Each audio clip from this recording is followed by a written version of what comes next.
자, 잠깐 영상 보기에 앞서 구독과 좋아요, 알림 설정까지 부탁드릴게요. 자, 반갑습니다. 2월 3일 금요일 마감 시황 브리핑 시작해 보도록 하겠습니다. 금일 상승 종목 코스피 같은 경우는 405개, 하락 종목 465개, 코스닥 같은 경우는 금일 상승 종목 708개, 하락 종목 754개로 형성되어 있습니다. 축을 보시더라도 금일 코스피 같은 경우는 외인의 매수세가 들어왔고 개인과 기관의 동반 순매도세가 나왔다. 그리고 코스닥 같은 경우는 개인과 외인의 동반 순매수세 속에 기관의 순매도세가 나와준 모습입니다. 코스피에서의 외인 순매수세에 힘입어 비차익 순매수 역시 매수세가 이어졌으며 그에 따른 코스피는 0.47%, 코스닥은 0.28%로 약 상승세가 나와줬습니다. 금일 증시 움직임 조금 더 자세히 살펴보도록 할게요. 장 초반 갭 상승으로 시작하나 했더니 장 초반 좀 밀리나 싶었더니 끌어올려줬어요. 그쵸? 밀리나 싶었더니 끌어올려준 이유가 뭡니까? 코스닥 같은 경우는 좀 상승세가 나와줬고, 일단 뉴욕 증시가 긍정적으로 나스닥이 3% 급등으로 긍정적으로 끝났는데도 불구하고 국내 증시가 좀 이렇게 지지부진한 흐름이 장 초반에 이어진 이유는 뉴욕 증시 장 마감 후 말씀드렸죠. 실적 발표가 있었다. 실적 발표. 어떤 기업들이요? 대표적으로 어떤 거? 알파벳의 그 실적 발표가 있었고, 그리고 어떤 게 있었죠? 맞습니다.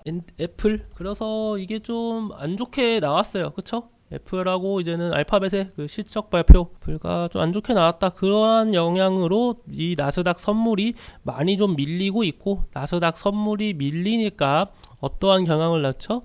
나스닥 선물이 밀린다. 선물이 밀리면은 당연히 이 선물 지수가 밀리니까 다음날 이제는 뉴욕 증시가 약하게 출발할 가능성이 크고, 그쵸? 약세로 출발할 가능성이 크고, 약세로 출발하면은 그거에 따른 국내 증시도 역시 부정적인 영향을 줄 가능성이 크기 때문에 선물 지수가 밀리면은 그게 증시에 긍정적인 영향은 주기 힘든 상황입니다. 일단 뉴질의 파마 이건 좀 이따 말씀드리도록 할게요. 아무튼 그래 가지고 이렇게 좀 많이 밀렸다.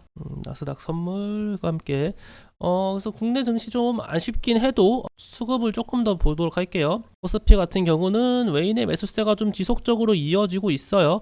2500포인트를 이번에 과연 돌파할 수 있을지 없을지 체크를 해봐야 됩니다. 이 2500포인트 돌파 유무는 전문가분들마다 다 각자 관점이 달라요. 2500포인트를 돌파할 수 있을 것이다. 아니다. 한 번 더 눌릴 것이다.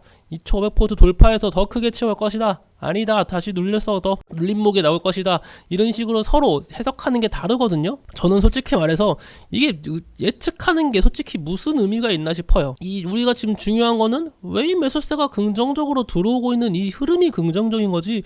2500포인트 이젠 다시 간다? 이미 2차례 여기서 언제예요? 그쵸? 한 차례 찍어줬잖아요. 저는 여기서 말씀드린 것처럼 2500포인트를 만약에 찍어놨으면은 2500포인트를 한번 찍고 내려왔으면은 2500포인트 이번에 돌파할 수 있을 것이다 하고 생각하고 있어요. 하지만 2500포인트를 조금 안타깝게 못 찍었단 말이에요. 그렇기 때문에 이번에 2500포인트 한 번 정도는 터치는 해줄 수 있지 않을까. 터치해준 다음에 움직임은 수급 변화를 살펴봐야 될 것 같습니다. 현재로서는 좀 이렇게 섣불리 판단하기가 너무 위험한 시장이지 않나 싶습니다. 저 개인적으로는 아직까지는 함부로 이렇게 예측하기가 좀 어려운 시장인 것 같다. 그렇게 말씀드리겠고, 코스닥도 좀 눈여겨보세요. 코스닥 지금 외인 매수세 꾸준히 이어지고 있습니다. 코스닥도.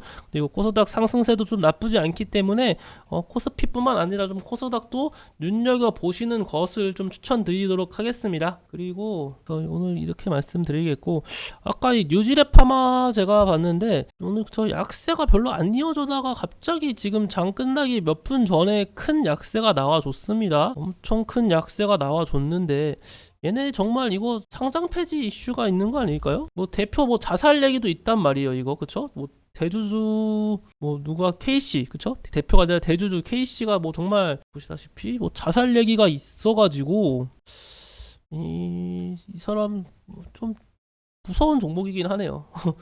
그래서 일단 제가 드리고 싶은 거는 이 대주주 뉴질의 파마를 좀 주봉 보시다시피 이번 일주일 동안 63%나 하락한 종목이에요. 와, 이거 임상도 성공했다는데 63% 하락? 제가 이 종목을 좀 보고 있는 이유가 저희 기억나시죠? 저희는 한 이때쯤 매수해서 수익 실현하고 나왔어요. 이 종목 수익 실현 안 했으면은 진짜 와 끔찍할 뻔했네요 이거. 그리고 지금 과대낙폭 구간까지 이미 들어와 있는 만큼 이 5일 평균선 다시 좀 안착해주는 흐름이 나와주면은 매수 타점이 충분히 나올 수 있다 보고 있거든요.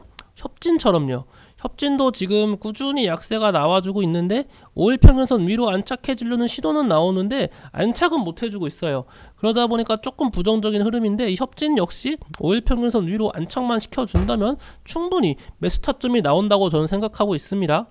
이런 개별 종목들 좀 눈여겨보세요. 최근에 이거 하나 말씀드리고 오늘 이슈된 종목 말씀드릴게요. 급락이 나왔다. 유지레파마라든지 협진처럼 이게 급락이 나온 종목들은 급락을 멈추고 이때쯤은 안전하겠지 하고 매수하는 게 아니라 약세를 멈추고 5일 평균선 위로 안착하여서 종가 마감하면은 한 번 정도는 매수 타점이 생기긴 합니다. 대표적으로 뭐 게임주 위메이드 기억하시죠? 위메이드와 위메이드 맥스가 위믹스 상패 관련 이슈로 큰 약세가 나와줬잖아요. 큰 약세가 나와주고 이때겠죠? 5일 평균선 위로 안착해주는 이 시점에 매수를 하면은 한 차례 수익 실현을 하실 수 있다. 또 어반리튬 역시 액면 병합 이후 지속적인 약세 이어지다가 5일 평균선 위로 안착해 주니까 한 번 정도 수익 실현할 수 있는 타점이 나온다.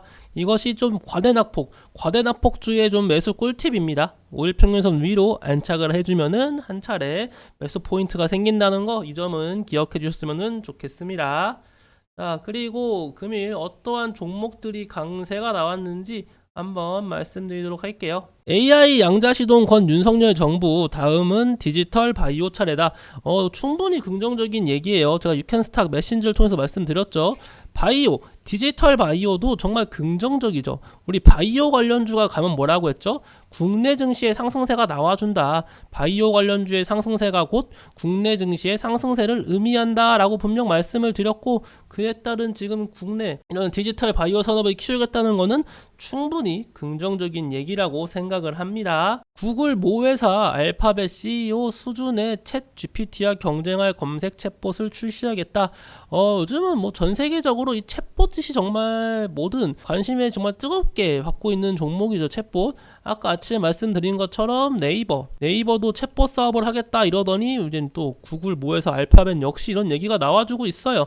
정말 이런 챗봇 관련 얘기는 얼마나 갈지 모르겠는데 정말 전 세계적으로 지금 주도주로 지금 이끌고 있는 모습입니다. 챗봇 관련주가 금일 좀 주가의 움직임은 그렇게 긍정적이진 않았어요. 코난 테크놀로지 하며 셀바스 AI, 솔트룩스 이러한 종목들 주가의 약세가 이어졌단 말이에요. 코난 테크놀로지 같은 경우는 5일 평균선을 깨고 약세가 이어진 만큼 추가적인 약세를 피할 수 없을 것 같아요. 보시다시피 상단 매물이 좀 지지를 해주는 모습이 나와야 되는데 매물 자체가 많지 않아요. 매물 자체가 많지 않다는 것은 지지 라인이 그만큼 약할 것이다. 이 셀바스 AI도 조금만 더 들어가도 매물 자체가 거의 없죠. 매물이 없다 보니까 지지해주는 모습이 좀 덜할 것이다 라고 생각이 드네요. 그리고 금일 애플페이 관련 이슈가 나왔습니다. 그쵸? 다음 달 초부터 뭐 사용 가능할 것이다 라는 얘기가 나와주고 있는데, 그와 같은 소식에 애플페이 관련주가 좀 강세가 나와줬습니다. 한국정보통신, 뭐 이루온, 나이스정보통신 이러한 종목들의 강세가 나와줬는데, 여기서 주의할 점이 하나 있죠. 애플페이 출시 얘기가 나온 건 좋았었는데 어떤 걸 주의해야 되나요? 이거죠. 애플페이가 그 전 카드사에 개방을 했다. 현대카드 단독 독점 계약이 아니라는 거 기억하셔야 돼요. 유비벨록스 같은 종목은 현대카드 수혜로 올라간 종목입니다. 현대카드와 그 공급 계약을 맺었던 종목이거든요. 이런 식으로 현대카드와 연관성이 있어서 애플페이로 묶인 종목들은 좀 주의하세요. 한국정보통신이라든지 이루온 같이 좀 직접적으로 NFC 관련주로 묶이는 종목이 아니라면은 다소 좀 위험 부담이 있는 종목이라고 말씀드리고 싶네요. 그 밖에 뭐 개별주 이슈로 뭐 바이오니아가 탈모 화장품 시동을 건다, 뭐 생산 능력 10배 늘리고 아마존 공략한다, 뭐 이런 얘기도 있고요. 일론 머스크 스페이스X 한국 대사 이동통신사 도전하나, 뭐 IT 기업과 협력할 가능성이 있다, 뭐 이런 얘기도 존재합니다. 스페이스X 얘기는 좀 자주 나와주고 있네요. 이걸로 인한 항공 관련주 우주항공이죠. 우주항공 관련주 좀 강세가 좀 많이 나와주고 있는 모습이기도 하고요. 이런 얘기 나와주면은 뭐 IT IT, 국내 IT 관련 종목도 좀 체크를 해보시길 권유드리도록 하겠습니다. 그 밖에 나머지는 다 이제 사실상 그 개별 이슈로 강세가 나와주는 거라서 이것도 좀 웃긴 내용 중 하나인데, 바이든 푸틴에게 우크라이나의 20%를 넘길 테니 종전하자고 제안, 뭐 전혀 사실 무근이다 반박했죠. 이런 얘기는 왜냐면은 미국이 함부로 정할 내용이 아니에요. 우크라이나 땅인데 이걸 왜 바이든이 정합니까? 말도 안 되는 얘기라 생각하고, 근데 물론 제가 생각하는 종전으로 가는 길도 이게 맞긴 해요. 종전으로 가려면은 이미 전쟁을 시작한 전범국인 러시아는 뭐라도 얻어가는 게 있어야 된단 말이에요. 얻어가는 거 하나도 없이 종전을 선언한다? 제 생각에는 불가능하다고 봐요. 러시아가 무언가라도 얻어가야 된다. 근데 러시아가 원하는 건 땅이죠, 땅. 우크라이나 입장에서는 하나도 주기 싫죠. 우리가 피해자인데, 내가 당했는데 내가 왜 우리 땅을 내줘야 되고 내가 왜 이래야 되냐. 러시아한테 받아도 모자랄 판인데 러시아한테 주라는 게 말이 되냐. 이런 식으로 나올 게 분명하지만 종전으로 가기 위해서는 어쩔 수 없이 러시아한테 양보를 할 수밖에 없다. 저는 그렇게 생각을 하는 편입니다. 안타깝긴 해도 아마 러시아한테 좀 원하는 바를 좀 들어줘야 되지 않을까, 그런 얘기 생각이 좀 들고 있습니다. 네, 이상으로 오늘 제가 준비한 내용은 다 말씀드렸거든요. 오늘 제가 준비한 내용은 다 말씀드린 것 같고, 이제 다음 주도 좀 지켜봐야겠죠. 금일 같은, 이번 주와 같은, 또 최근과 같은 외인의 매수세가 지속적으로 이어지는지 좀 지속적으로 체크를 해봐야겠고요. 다음 주에는 뭐 크게 뭐 입슈되는 거라고 해봤자 뭐 옵션 만기일 정도 체크를 해보시고, 실적 발표는 지속적으로 이어질 예정이니까요. 실적 발표 좀 지속적으로 체크를 해보시길 바라겠습니다. 네, 오늘도 고생 많으셨습니다. 저는 다음 주 월요일에 다시 한번 아침에 찾아뵙도록 하겠습니다. 감사합니다.